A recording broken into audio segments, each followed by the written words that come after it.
Calibration no longer required, and welcome to another episode of Play Along with CharFox. That's me. Ladies and gentlemen, boys and girls, let's get started. Because my heart could really use some Doki Doki right now. So let's get right into it. Just fire this up here. Bumps. And oh no. Started too fast. I'm shutting it down. Let's try that again. I gotta be faster with my clicks. One more time. There we go. Okay, one more time. Here we go. With click and close and go. Perfect.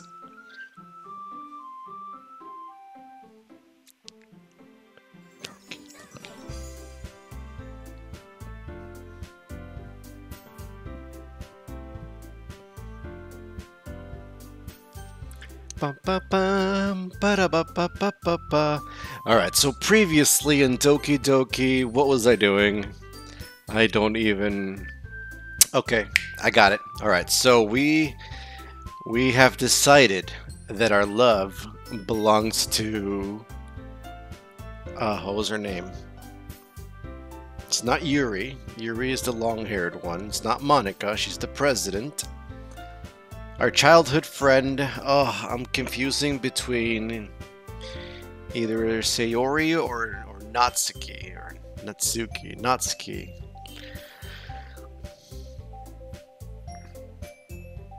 I think it's Sayori. It's Sayori. We have decided to go Sayori. Sayori is what we're doing. And I think, where did I save off? Holy crap. Oh, that's right. Okay, I got it. I just finished reading her poem. And yes, holy crap. It was the poem about the bottles and the dreams and her friends collecting bottles and the very deep, concerning poem that we read in the last episode. So let's resume. Holy crap. Got it, Sayori. Yes, names my weakness. I am finally over. Superando in English is overcoming. I am overcoming my weakness. Sayori, did you really write this? Of course I did. Didn't I tell you yesterday I was gonna write the best poem ever? Yeah, but I mean, I didn't expect something like this coming from you.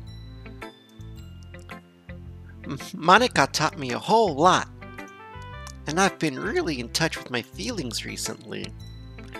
I see that. It's almost kind of creepy. No, why would you say that? Why would I say that? Why? No. Creepy? No. CharFox, what are you doing? Don't do that. Well, not exactly. Let me backtrack what I tried to say. Maybe because I'm so used to you being cheerful, you know? Okay, I get what he's saying. I get what I'm trying to say. Well, never mind. I'm thinking too hard about it. The point is, it came out good. So you should be proud of it. Thanks. I feel like I was meant to express myself this way. Alright, so if she was meant to express herself this way, and that's because there's something going on inside of her. What was that? Okay. It even helps me understand my own feelings a little bit better. Oh, man. Sayori, I'm here for you, Sayori. I got this. Writing is like magic. You've gotten pretty passionate about this, huh? I hope you keep it up. Yeah. Writing is the best. I'm gonna keep writing until I die. Don't get ahead of yourself. Sayori's always had a habit of getting obsessed with something before dropping it no more than a week later. I wonder if this is one of those times. Man, I know so many people like that. They get so passionate about something and they're like, oh yeah, It's gonna be the best thing ever. It's gonna be awesome. And they put their all into it, and then it's like a fast burn, you know? It's like they just go in and like gunpowder. It's like, and then it's just gone. It's really interesting that it happens, but I'm guessing it's something that people tend to share with similar personalities. But seeing the passion in her eyes makes it hard for me to be pessimistic. It seems real this time. Who should I show my poem to next? I guess Natsuki, on top of the list.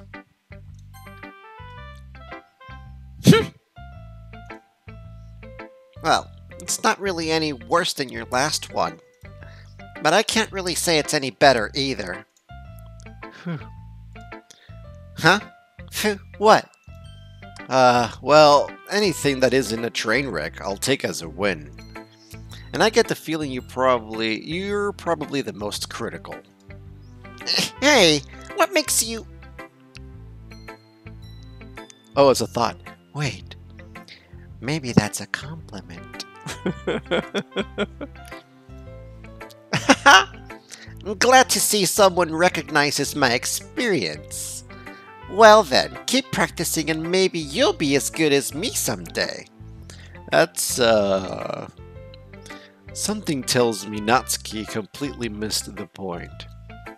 Come to think of it, this kind of reminds me of Sayori's poem from yesterday. You think so? Yeah, well, I guess if you've been friends with her for so long, you might be on the same wavelength. But you never really struck me as her type. Sayori has a type all of a sudden? Well, I don't know. But honestly, how can someone so, fluffy spend so much time with someone like you? It's like she's dragging around a dead weight. Oh, Natsuki, come on. I can read through the lines. That was a little unnecessary.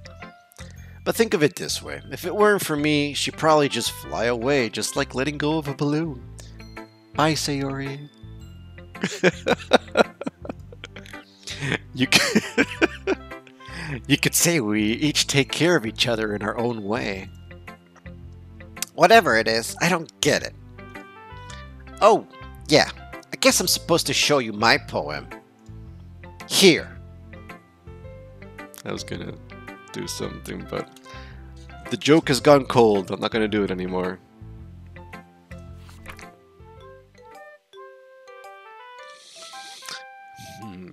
I love how the music changes. Alright, so here we go. Amy likes spiders. This one's definitely a little bit longer than last time. If I remember correctly, the last one was like birds, fly, or worm crawls, something, something, something, something, and humans can only try. Something like that. It was a really short poem, but very deep if you think about it. Alright, so let's get started. Amy likes spiders. You know what I heard about Amy? Amy likes spiders. Icky, wriggly, hairy, ugly spiders. That's why I'm not friends with her. Amy has a cute singing voice. I heard her singing my favorite love song. Every time she sang the chorus, my heart would pound to the rhythm of the words. But she likes spiders. That's why I'm not friends with her. Okay. I'm getting something here. One time, I hurt my leg really bad. Amy helped me up and took me to the nurse. I tried not to let her touch me. She likes spiders, so her hands are probably gross. That's why I'm not friends with her. Amy has a lot of friends. I always see her talking to people. She probably talks about spiders. What if her friends start to like spiders too? That's why I'm not friends with her. It doesn't matter if she has other hobbies. It doesn't matter if she keeps it private. It doesn't matter if it doesn't hurt anyone. It's gross. She's gross. The world is better off without spider lovers. And I'm gonna tell everyone. Where to start?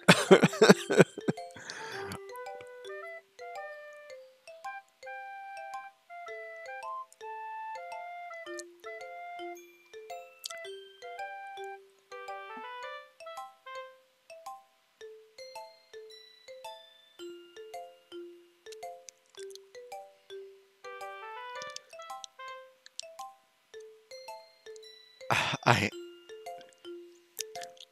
I know what this is talking about. I can't word it right now as I would like. So here's what I'm gonna do. I'm gonna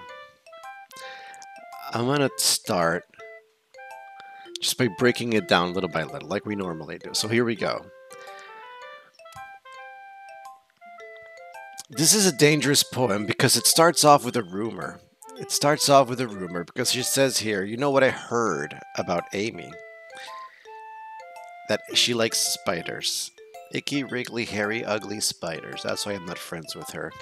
So, because of a rumor, alright, because of a rumor that talks about something that you don't care about, you break off a relationship, alright? So that we're starting off here. You know what I heard about Amy? A rumor. I heard a rumor that this girl does this. Is it really Amy that we're talking about? We don't know. Maybe it's all symbolic. Maybe it's all like, symbolism or whatever, whatnot. But starting off, we heard a rumor, and that's why we're no longer going to associate ourselves with this person called Amy. Now, Amy has a cute singing voice. I heard her singing my favorite loves. I heard her. Why you keep saying in? I heard her singing my favorite love song. Every time she sang the chorus, my heart would pound to the rhythm of the words. But she likes spiders, and that's why I'm not friends with her. So,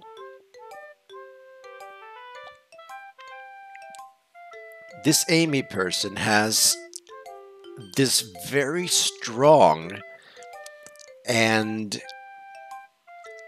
I'm not saying it's literally her singing voice, but she has this power or this ability to captivate the writer, the author, which might be Natsuki. It could be the song itself, it could be her voice that has all this power over Natsuki, but this tells me more that it's more like this attraction that the author feels towards Amy. And because when she does something that the author really enjoys, for example, a love song, she sings the love song, the author gets really emotional about it. It's like it really, really plucks those heartstrings. But because of this rumor of her liking spiders, is why we can't be friends anymore. So it's kind of like a way that is expressing heartache. It's expressing a form of, oh man, it's so bad. I wish it wasn't this way. And it hurts me because it is. Right? And then on this one we talk about, one time I hurt my leg really bad. Amy helped me up and took me to the nurse. I tried not to let her touch me. She likes spiders, so her hands are probably gross. That's why I'm not friends with her. Alright? So, there was a moment. There was a moment in which physical contact took place, or an event happened. Maybe it was an accident with the leg. Maybe it was something where the other person was able, or Amy was able, to help out the author. But because of this rumor, because of this thing that's happening, the author is pushing away Amy. So it started off.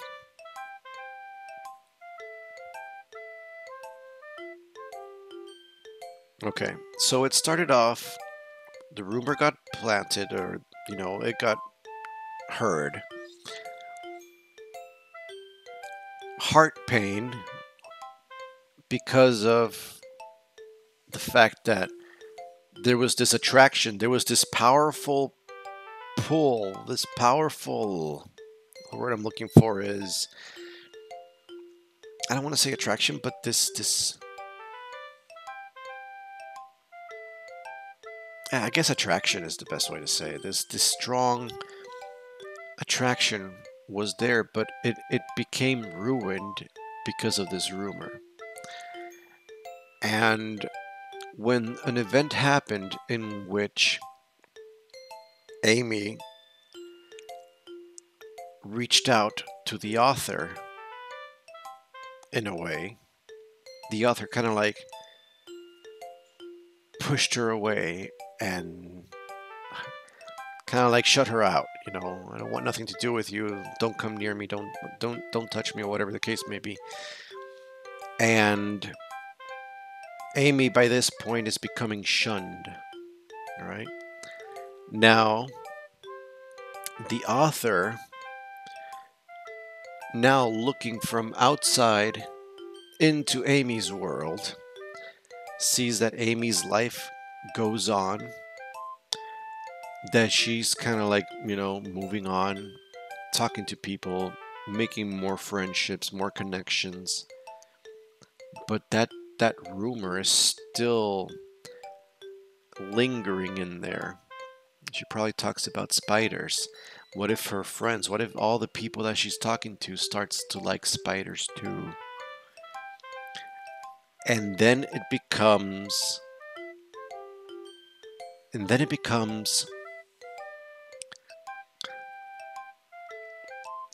hateful. It becomes mean. Because at this point, it's no longer Amy this, but maybe this about spiders, that's why I'm not friends with her. Now it's looking for a justification. Now it's looking for a way to justify what's about to happen. Which sounds really dark, honestly. It doesn't matter if she has hobbies. It doesn't matter if she keeps it private. It doesn't matter if it doesn't hurt anyone. At this point, I don't care. She likes spiders. Whatever spiders is at this point, she likes it. And, it doesn't matter. I don't care. I don't care. This needs to happen. It's gross. She's gross. And the world is better off without spider lovers. We're going to duck all those spiders. And I'm going to tell everyone. Now, this line here, I'm going to tell everyone.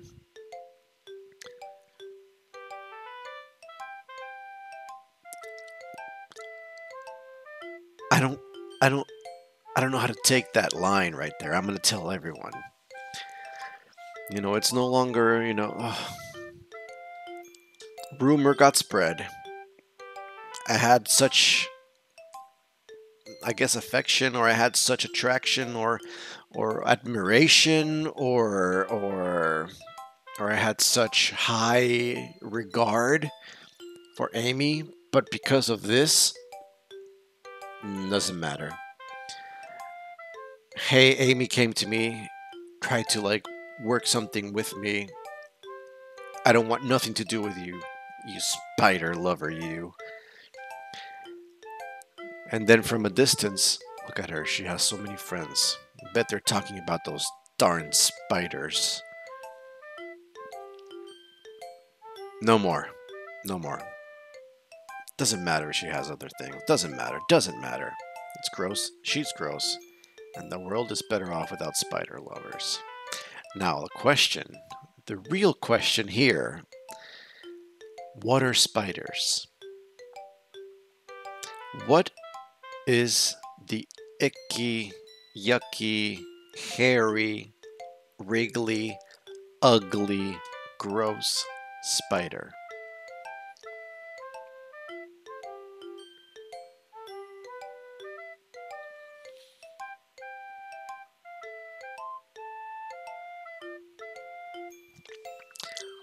The CharFox channel is a family-friendly channel in which I try not to cuss or anything like that. Sometimes I might have a slip up here and there, but the thoughts that are coming into my mind, unfortunately, I cannot share them with you as to what a spider is. But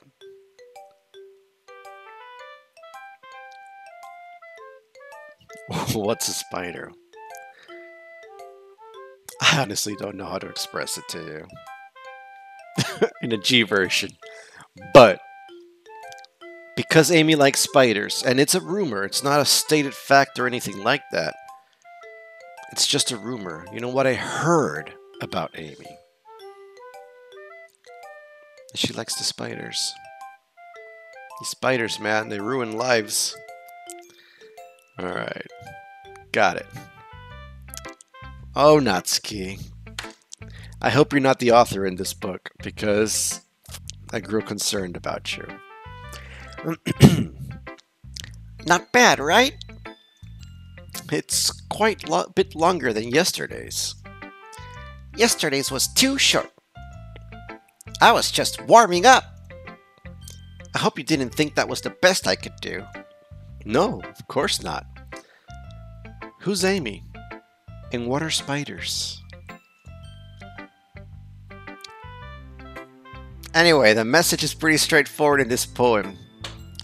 I hope it's just about spiders, Natsuki. I really do. Because if me reading in between the lines is actually, if there's a purpose to it, then I grow concerned. But if it's just about spiders and your friend Amy not really liking them, but you don't, then that's okay. You know, it's all right. But saying things like the world is better off without spider lovers, it's going a little bit too extreme there for me, Natsuki. Just a little bit, just a wee bit too much. But anyway, straightforward, huh? All right.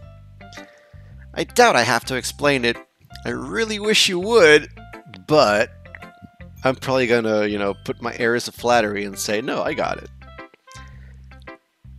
Sometimes you can explain complicated issues with much simpler analogies. Okay, so there is a hidden message. All right. Always stay hydrated. All right, so there is a complicated issue. So what are spiders? Who's Amy? And what's going on? And it's getting pretty hot in here, so let me turn my fan just slightly. Just a little bit. Perfect. All right. So here we go. And it helps people realize how stupid they're being. Okay. All right. Okay. So, you still care about Amy because you want her to realize that liking spiders is bad. So, who's Amy? And what is this spider that she likes?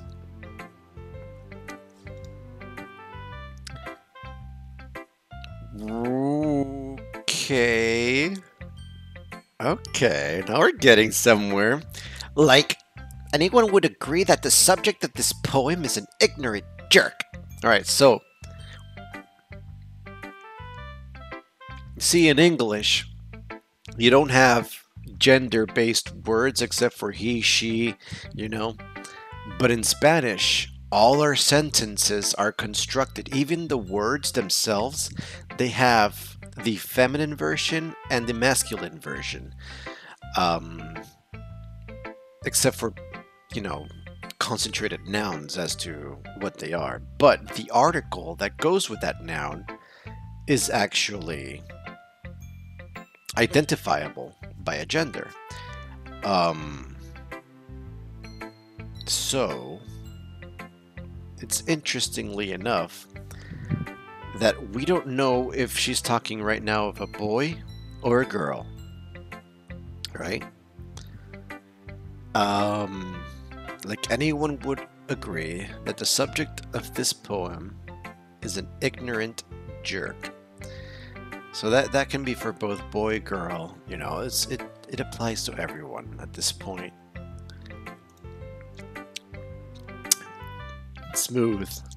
That's a question I would probably ask. Do you know people like that? Of course! It's about how everyone thinks my...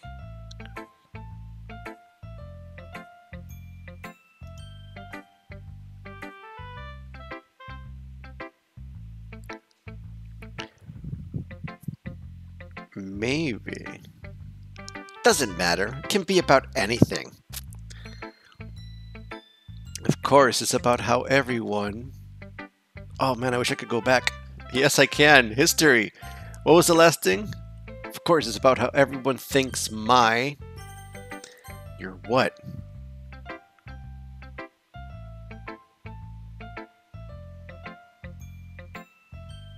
It's how everyone thinks my... Your what, Natsuki? Natsuki, your what? Don't leave me hanging! Your what? I wrote it to be easy to relate to. Okay. You know what? Maybe I'm actually slightly off. Maybe Amy is Natsuki. And because there's a rumor spreading about her, people keep pushing her away and shunning her off. Even though she's trying to come back and reach out for them. Even though she's able to connect with people, to have this bond with them, with her cute singing voice, but not necessarily it has to be specifically about that. It can be other things that she's capable to offer. Maybe because of it, people kind of like shun her. They kind of like push her off. Let me check the... I got a beep here. Well, we're still good. All right. Okay, I wrote it to be easy to relate to. It's about how everyone thinks my... Your what? Your what? Dang it. Okay. Everyone has some kind of weird hobby or guilty pleasure. Okay. Man, if... I have a feeling that she's about cuteness, right? But what if she's Amy and she thinks that spiders are cute? But I'm taking it too literal here. I can't do that. You can't really straight up say what you're trying to convey because, you know, there's so many different things that stop you from doing that, and they're all within you. But yeah, I'm with you on this, Natsuki. Everybody has a kind of weird hobby or a guilty pleasure. That's true. That's true. Something that you're afraid of if people find out, they make fun of you or think less of you. Okay, so she is Amy. And this is how she's expressing her fear or her concern about how others are going to react when they find out what her spider interest is. But that just makes people stupid. Who cares what someone likes? As long as they're not hurting anyone and it makes them happy? I think people really need to learn to respect others for liking weird things. Well, you're definitely right. At least I can relate to that. That's right, I can. I'm totally with you, Natsuki. And I'm sure a lot of people can too. It's what I do best, after all. I don't like writing unless there's a good message to take away from it. Like, conveying emotions is important. But I want to make people think, not just feel. Remember that. I'm gonna write a good one for tomorrow, too. So look forward to it. You got it, Natsuki. Who should I show my poem to next? Next up is Yuri. Ah, is it my turn? Let's see how it compares to yesterday's. I see. It's a bit different. I respect you for trying different things, CharFox. Were you inspired by Natsuki's poem? Natsuki. From yesterday? Or Sayori's, perhaps? Well, I guess you could say that. I thought so. I'm happy for you. That face that you're making, though. You don't need to find inspiration in my poems. Uh-oh. I write them for myself. Not for anyone else. So I don't really need for people to like them or anything. Yuri! Eh? I'm sorry for being blunt, but you're overthinking this a little. Just because our styles are different doesn't mean that I dislike your poems. In fact, if I tried to do something in your style, I'd probably just do a terrible job. I see. I'm sorry. My stupid mind, it likes to do that sometimes. Anyway, you don't need to be afraid to be a little more daring.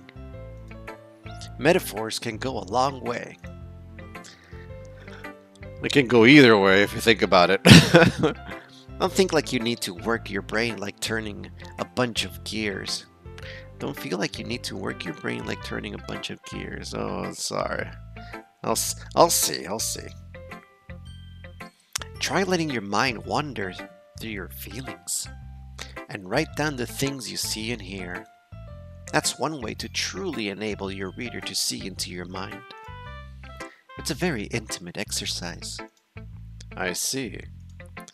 That's a certainly interesting technique. Thanks for sharing. I have, well, an example of that, if you'd like to read it. Ladies and gentlemen, boys and girls, we are going inside a deep path into Yuri's mind. Get ready, here we go. Of course. Is this the poem you wrote for today? And she timidly hands it over. Here we go. Okay. It's called The Raccoon. It happened in the dead of night while I was slicing bread for a guilty snack. My attention was caught by the scuttering of a raccoon outside my window. That was, I believe, the first time I noticed my strange tendencies as an unordinary human. I gave the raccoon a piece of bread, my subconscious well aware of the consequences, well aware that a raccoon that is fed will always come back for more. The enticing beauty of my cutting knife was the symptom. The bread, my hungry curiosity. The raccoon, an urge. What am I reading? What is this? The moon increments its phase and reflects that much more light off my cutting knife. The very same light that glistens in the eyes of my raccoon friend.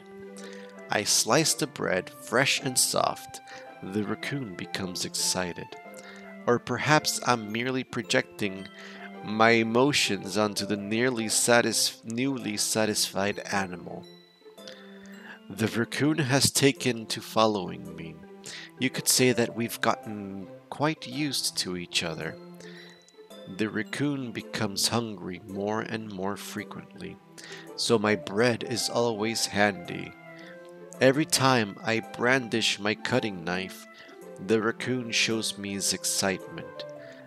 A rush of blood. Classic Pavlovian conditioning. I slice the bread, and I feed myself again. Dear God, what...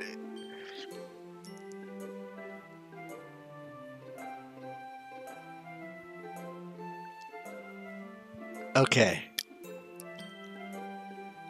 I don't like the tone of this at all. Because if we're delving into Yuri's mind, Yuri, the girl that sometimes likes reading novels that flex your mind and imagination into either extreme fantasy or really violent things, and then she's expressing her emotions about, oh man, oh, the raccoon.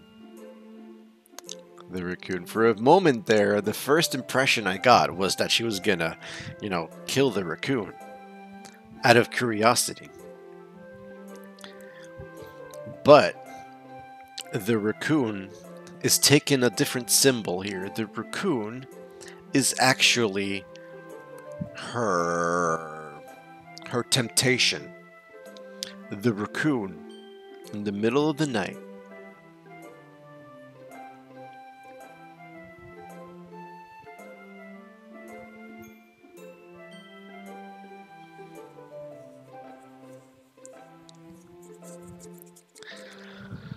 okay. I'm getting a bit nervous here. I gotta be honest with you. This is concerning. Just ever so slightly. But here we go. One day, something happened. Maybe she was slicing bread, you know?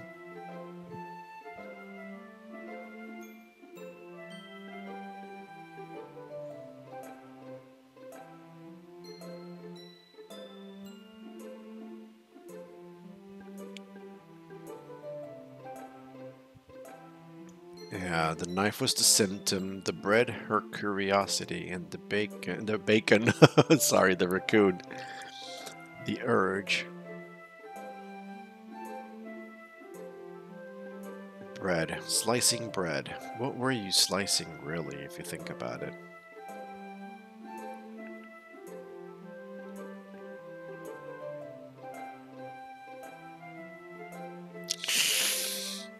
Oh man, what is this poem about? Oh. It happened the dead of night while I was slicing bread for a guilty snack. Oh, okay. Okay, it's connecting. Here we go. A guilty snack. You're not just having a loaf of bread because you're on a low-carb diet. That's not the case here. No. What's happening here is that she's probably inflicting pain on herself by slicing bread. And in this case, the bread happens to be, this would be the loaf of bread. So or her thigh, which is like a thigh, it could be a loaf of bread. So she's cutting herself for a guilty snack because she finds pleasure in this pain that she's inflicting to herself. And then my attention was caught by the scuttering of a raccoon outside my window.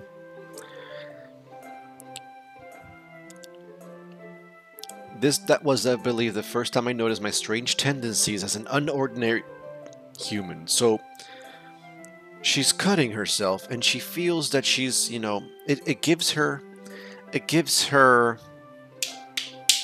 makes her feel good in a way, because there's this. I've heard and spoken to different people, and in particular people that do self-harm. They say that they do it as a way to make them feel, because they're so numb to the world. But it is something that requires treatment and professional care. On several of these occasions, I wasn't capable or fully qualified to address the situation, but this is a serious topic to deal with. And so she's slicing bread. She's hurting herself with her knife. And then this raccoon, which is the temptation, came along and created different thoughts, or created or planted these thoughts in her mind, in which she started realizing, I'm not right in the head, but I'm curious as to where this is taking me. In other words, I'm curious as to know what exactly is down the rabbit hole. I gave the raccoon a piece of bread. My subconscious, well aware of the consequences. Once you start, it's a slippery slope down that path. Well aware that a raccoon that is fed will always come back for more. The enticing beauty of my cutting knife was the symptom. This is the result. The bread, my hungry curiosity. Oh my gosh, I think I'm getting it. Okay. This is talking about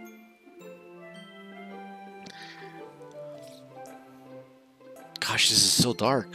This is talking about you hurt yourself and you find pleasure in hurting yourself because it helps you feel, it helps you connect with the world.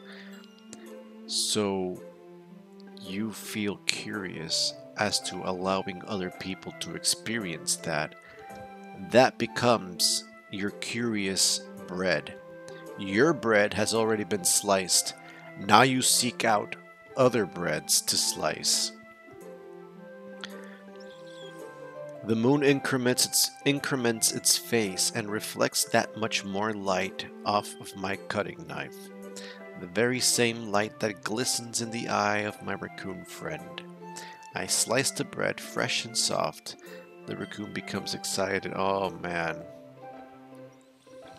Oh man. Okay, so she took it one step further and she's no longer cutting herself or hurting herself. She's now doing it to others. Fresh and soft bread. Fresh and soft. It's no longer the cut bread that was there before. It's now a brand new loaf of bread. It's somebody else. And the raccoon becomes excited. In other words, the temptation, that feeling of like, man, I'm really curious. Will this feel just as good as if I was doing it to myself? You know? The raccoon has taken to following me. In other words, it's now part of the person. You could say that we've gotten quite used to each other, so it happened several times and it's becoming the norm. The raccoon becomes hungry more and more frequently. It's because, you know, it's the same thing with any sort of addiction. You know, you have a little bit, but it stops being enough. You want more and you want more and you just want to keep more and more and more. So my bread is always handy. By that,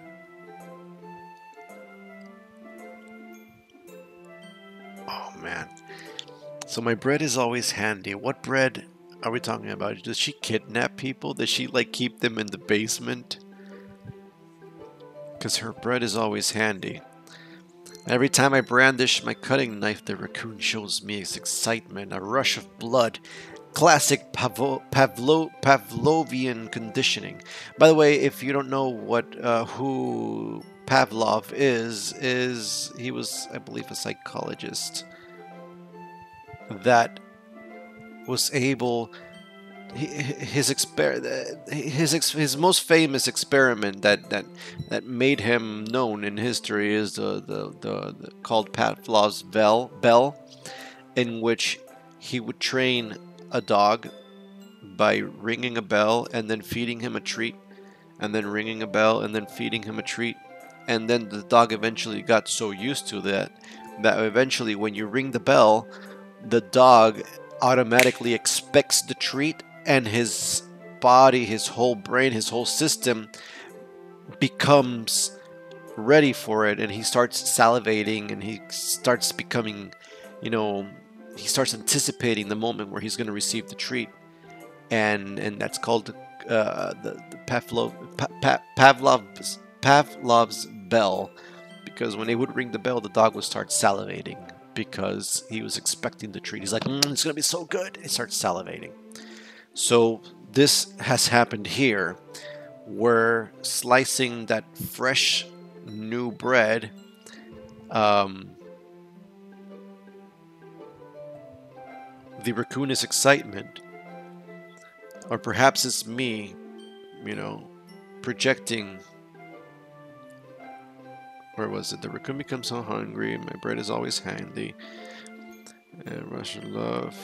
Well, oh, up here. I'm sorry, I'm reading down low. Perhaps I'm merely projecting my emotions onto the newly satisfied animal. In other words, the raccoon, which is the temptation, is excited and it feels satisfied. Oh, that was great. That was so great. That was awesome. And every time the knife comes out, the raccoon, showing excitement, which is actually the person, gets excited.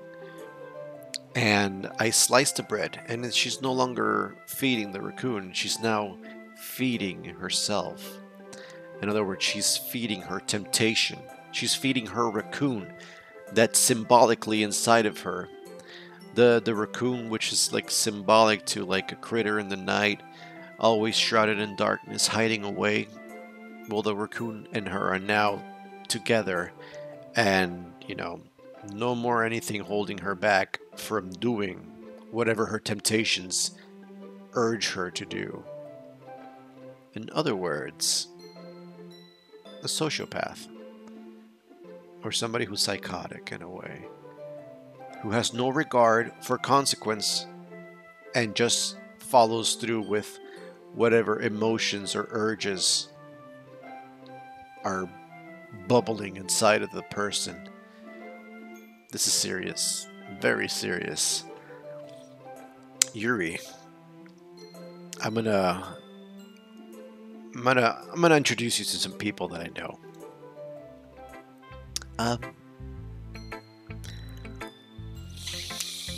Yuri.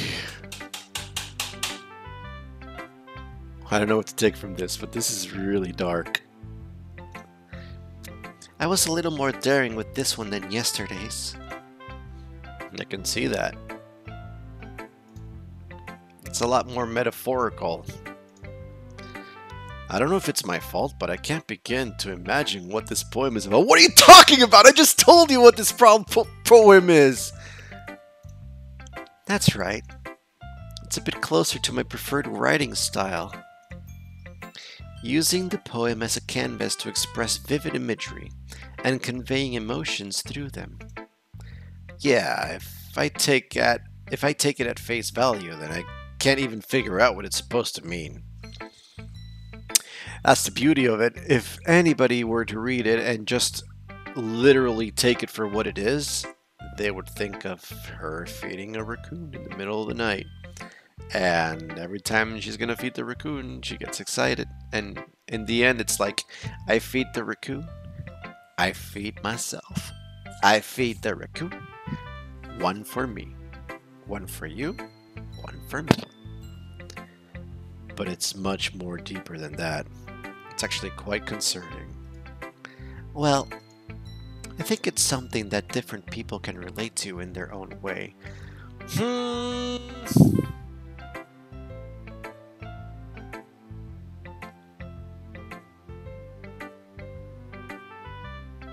You know what? She is right.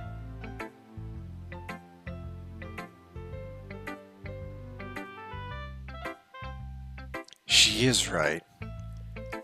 I immediately assumed that fresh bread was her.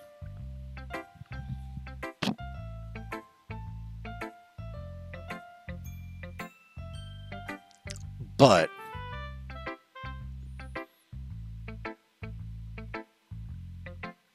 what else could it be? I mean, I took the first path that I saw in front of me, honestly. Straight up. I thought about it, I heard it, and the vibe and the feeling that I got was a little bit dark and obscure. And I just walked down that path. I said, okay, well, this is where we're going. Destination set, here we go. It's something that different people can relate to in their own way. She's right. Because if we were to replace bread for something else,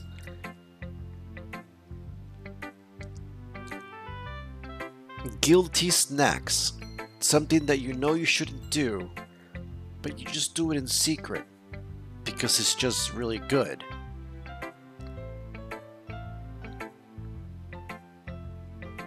I just can't think of what that might be, though.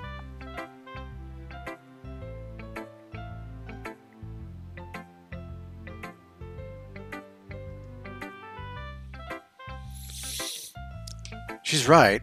She's right. She's right. She's not wrong. She's not wrong. Other people can relate to in their own way. That's true. You can replace the bread with anything else in the world. I don't know, soda, for a very simple and cheap example. She was drinking soda in the middle of the night, and she gave some to her temptation. But what was the temptation? Alcohol. Ooh, we're going places. Hold on. From soda, you upgrade to alcohol, and you just feel satisfied. Yeah, it's totally possible. Okay, maybe I was a little bit hasty with the dark undertones here, because it can totally be relatable to anything else. Guilty pleasure, slicing bread. It was just that I took the knife too literal. What was the knife? The knife, what was the knife again? The knife was the bread was the curiosity, the raccoon was the urge, and the knife was the symptom. Right? Yeah, the symptom. So there is a need for a knife and bread. Bread and a knife. Knife being the symptom.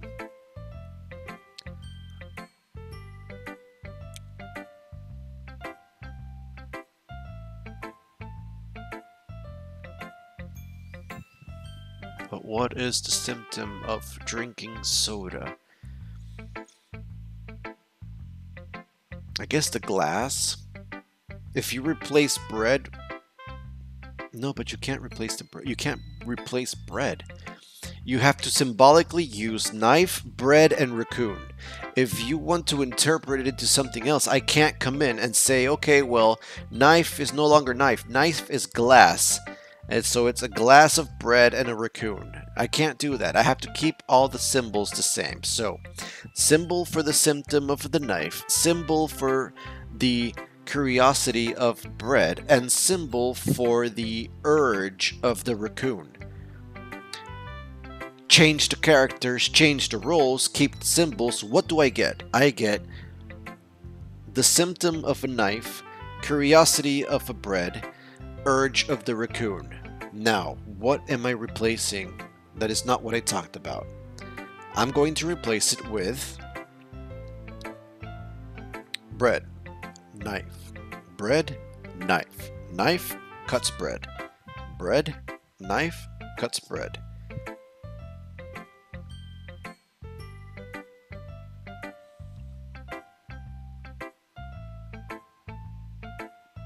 Bread is a guilty snack. Bread is the curiosity. Curious. Bad things. Guilty snacks. Guilty things that you shouldn't do. What are they? I don't know. Smoking. Drugs. Drinking. Sex? I shouldn't have said that, but okay. Sure. That could be one of them. But if we were to replace... I'm thinking of this wrong. Bread, in this case, in my way of thinking, it was symbolizing the human body. So the human body is the curiosity. And the knife is the symptom. And the raccoon is the urge. Curious about hurting. I feel great. I like it. So, replace the characters. What can I replace it with? What's the bread? The bread would be...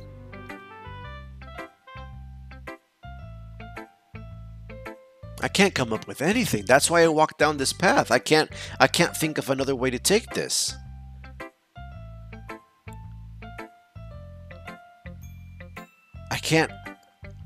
I'm not coming up with other possibilities to replace bread, knife, and raccoon.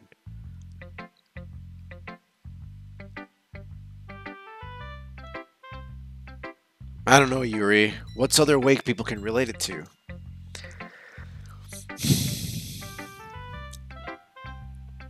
Okay. I wanted to express the way it feels for me to indulge in my more unusual hobbies. I got that! I got that! I totally got that, but my concern is what these unusual hobbies are. It's those sort of things I'm usually forced to keep to myself. That's fine. That's fine. But what are they? Give me a hint. Give me a sign. So, I sometimes enjoy writing about them. Huh. That's funny. I thought it was about feeding a raccoon with bread. Hmm? Oh. I have not made that connection.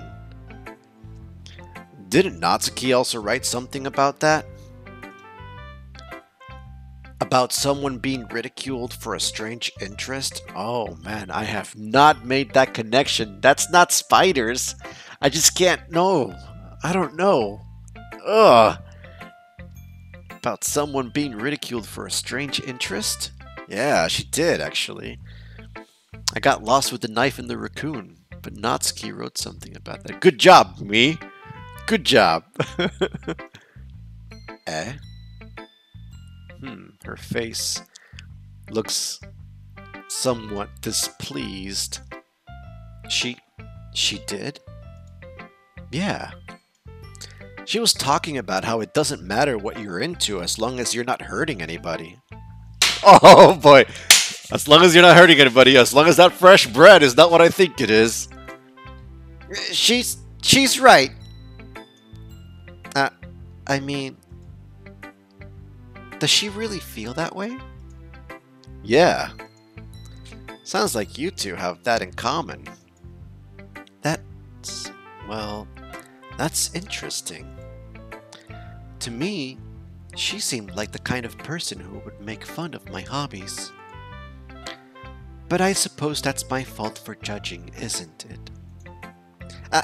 Please don't tell her I said that. Don't worry, I have no reason to. Okay. Well, thank you for sharing it with me. After all, if I hadn't learned to embrace my own weirdness, I would probably hate myself. I might be ranting a little bit now, but I'm glad you're a good listener.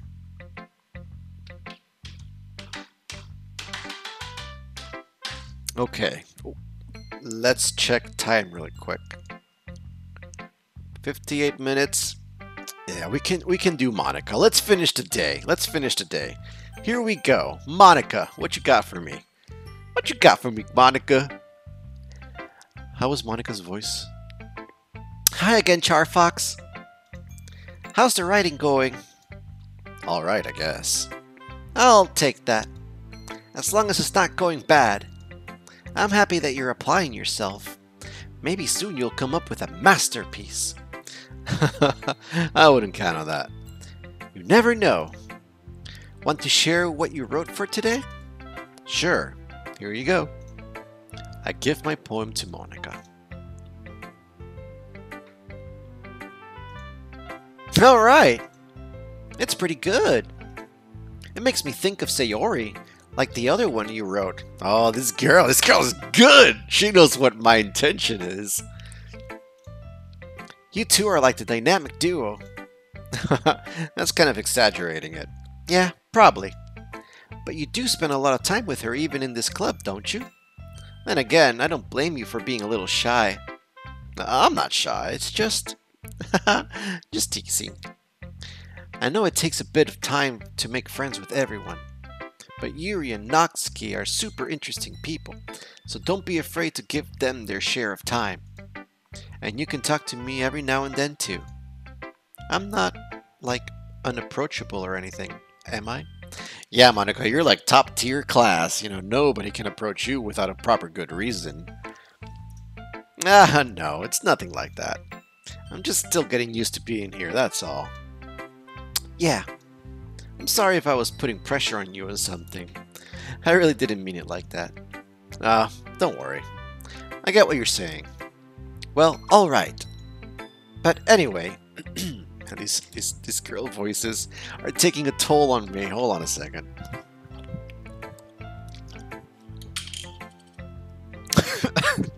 I forgot how to drink water.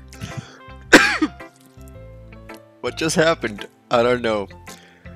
But it happened. I'm okay. Wow. CharFox needs to learn how to drink water. Excuse me.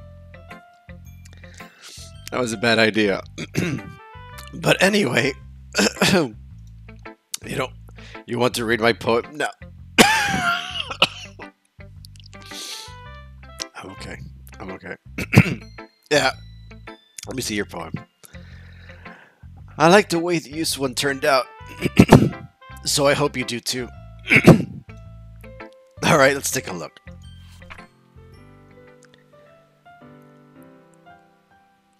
Just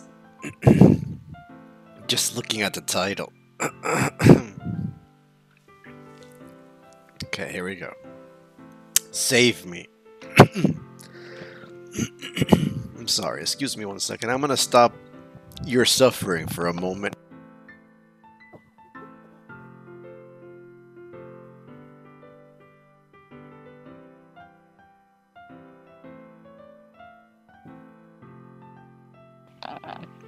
I think that's better. Alright. Save me.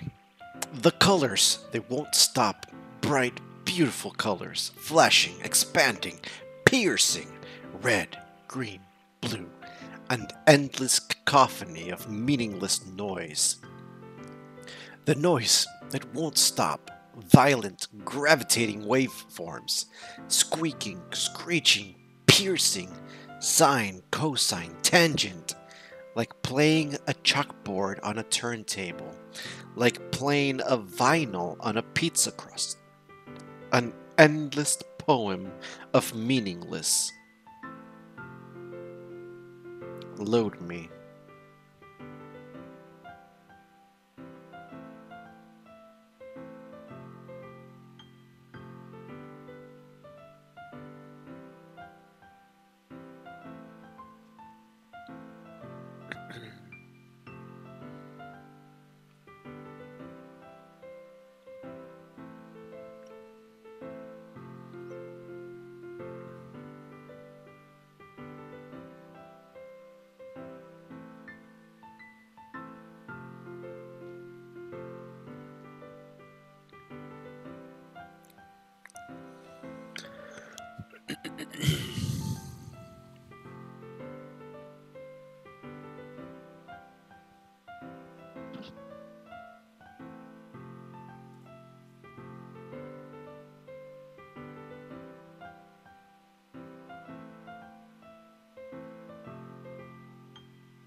I'm getting...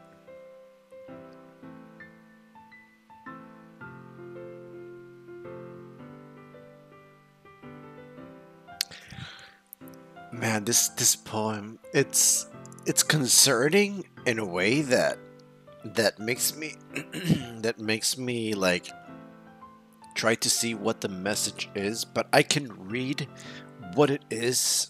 I can understand where it originated from, or at least I think I do. Understand where it originated from. Save me. You know, originally it was like rescue me or protect me, save me.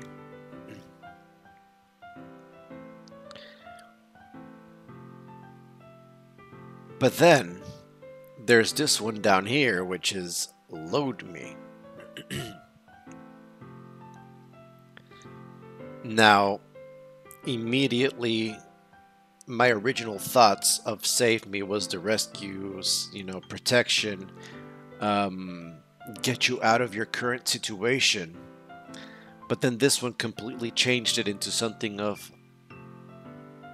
I don't want to say a video game, but some sort of electrical storage device. Now, we have two different stances, I think you're calling them, or verses. Verse is a line, or the stanza is a line? I forgot. My poetry lessons is a little bit rusty. But we're gonna improperly call them paragraphs, because I can do that. So that's what I'm doing. But it's not a paragraph, but I'm gonna, for sake of understanding. The first one talks about colors. Bright, beautiful colors, flashing, expanding, piercing, red, green, blue, endless cacophony of meaningless noise. Now, this is visual. And again, I thought about electronic storing device because of, you know, save me. And there's another line here that talks about electronics, which is red, green, and blue. Now,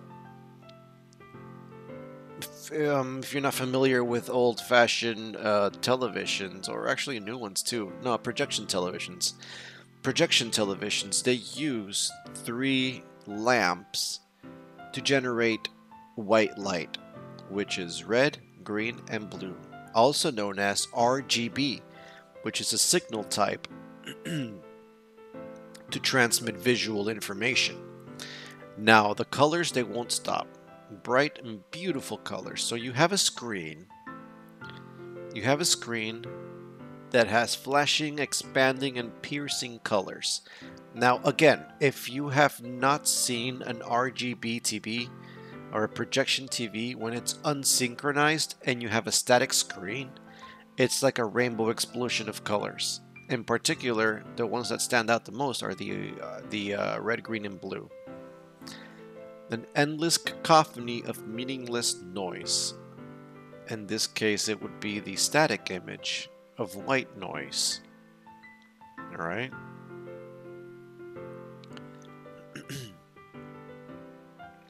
Now, in the second paragraph, we're now talking about audio. The noise, it won't stop. Violent, grating waveforms, which is what noise is usually recorded as, waveforms. Squeaking, screeching, piercing. Sine, cosine, tangent. These are properties on how do I explain this? In the circular graph, you have your sine, your cosine, and you can use these to find out different angles of 2 different points in a vector. And man, I can sit and give you this math lesson, but it's gonna bore you to death. So, you know, eventually, you have 2 types of sine waves. You have your sine wave, which is what's normally used to measure wavelengths. For example, electrical current, AC voltage, is measured in a sine wave, the up and down.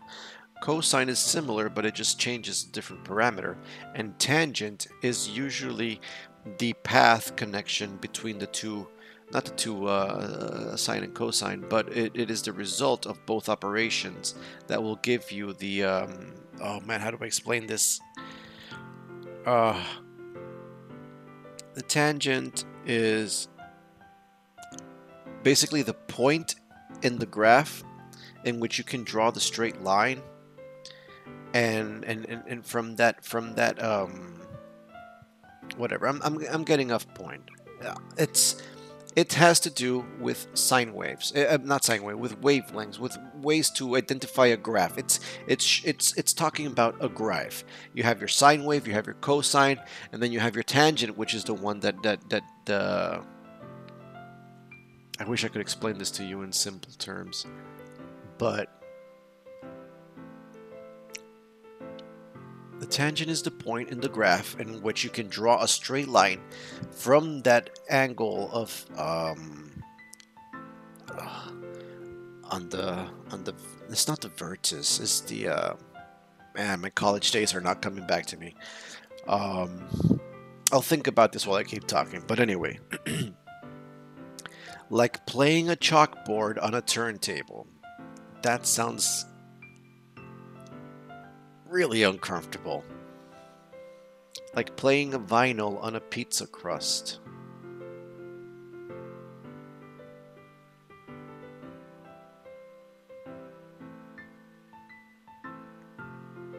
On a pizza crust. Playing a vinyl on a pizza crust.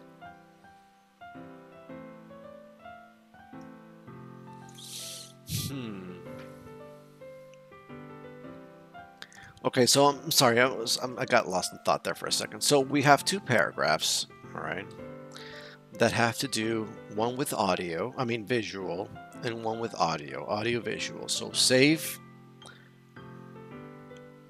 visual noise, audio noise, load. But the problem is that we just saved before this.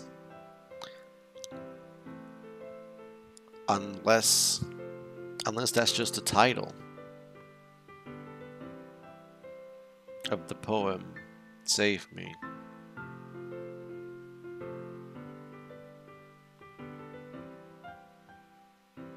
Load me.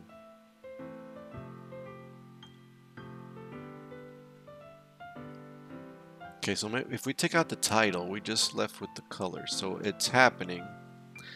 This is happening. It's bad. And then you load.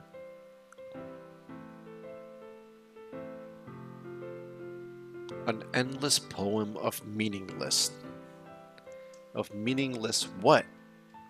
It's empty. It's gone. It's blank. An endless poem of meaningless nothingness. Load. And then do we go back to here? The colors stay won't stop, because if you save right before this, it's called a bad save. You know, if you're playing a game where you can save wherever you want, and it just so happens that you accidentally save when you're falling off a cliff, and every time you load, you load into falling out of that cliff, and you're like, dang it, I ruined the save, because whatever you overrode up until that point has now become useless because you just saved on the point where you're falling off the cliff. And every time you load, you fall off the cliff. And you fall off the cliff. That's called a bad save. But in this case, the bad save is audio-visual noise. An endless cacophony of meaningless noise. An endless poem of meaningless nothing. A big blank space which is intentional for a reason. Because it ended. I don't know, it's like the game is broken, or the screen is broken, or the whatever you're watching, whatever the movie that's playing is broken. And the colorful noise, and it's just, and then I'm sorry, I did it wrong. It's like, and then quiet, and then it loads, and it goes back to the beginning again, and it loads, and it's like stuck here because you saved right before this. It's a bad save, so you're stuck. You're kind of like, you can't unsave what you just have, and you're just hoping that maybe when you load, this one day that you load, it's not going to be a screen. It's no longer going to be this nonsense. It's going to actually, hopefully, fix itself, and then once it fixes itself, then you can save and fix your save. Fix your game, which in this case would be fixing your life. If we're taking it symbolically, of course.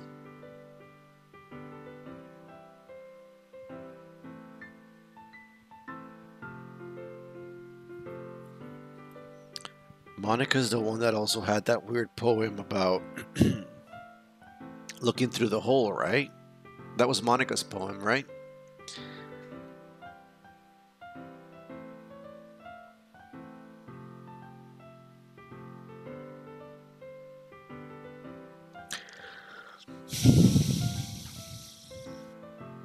Next. It's even more abstract than your last one, huh? I guess it's just the way I write. I'm sorry if you don't like it. No, I never said that. It's just kind of thing I'd never really seen before, I guess. I kind of like playing with my space on the paper. I can see that. Choosing where and how to space your words can totally change the mood of the poem. It's almost like magic. The way I wrote the lines really short makes it feel like they're trying to speak over the noise. Or that they were in a fast, hurried pace is what I got. I see. It's still hard for me to tell what's it about, though. Sometimes asking what a poem is about isn't the right question. A poem can be as abstract as a physical expression of a feeling, or a conversation with the reader. So putting it that way, not every poem is about something. Anyway, here's Monica's writing tip of the day.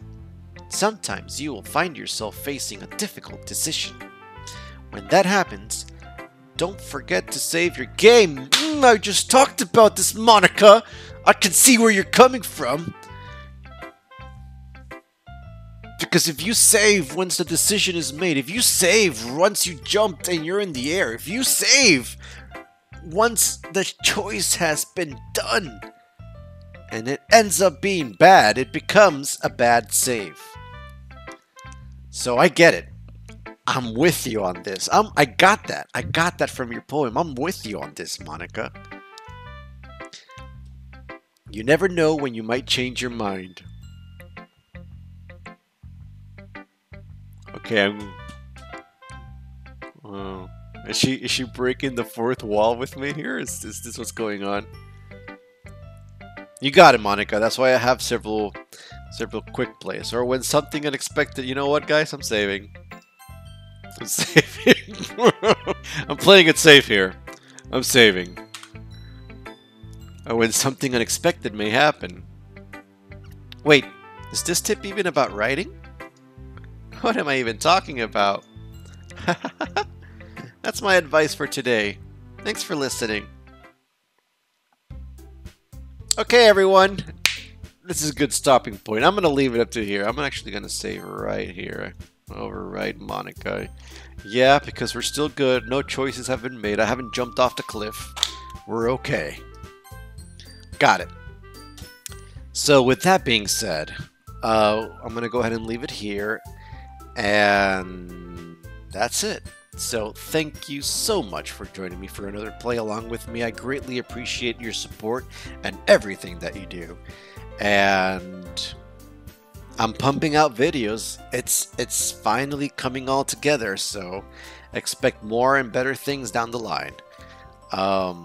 Until then, I'll see you next time. Until then, take care. I don't have my thing to stop the video, but I can edit it later, so I got this. Until next time, take care, and bye-bye.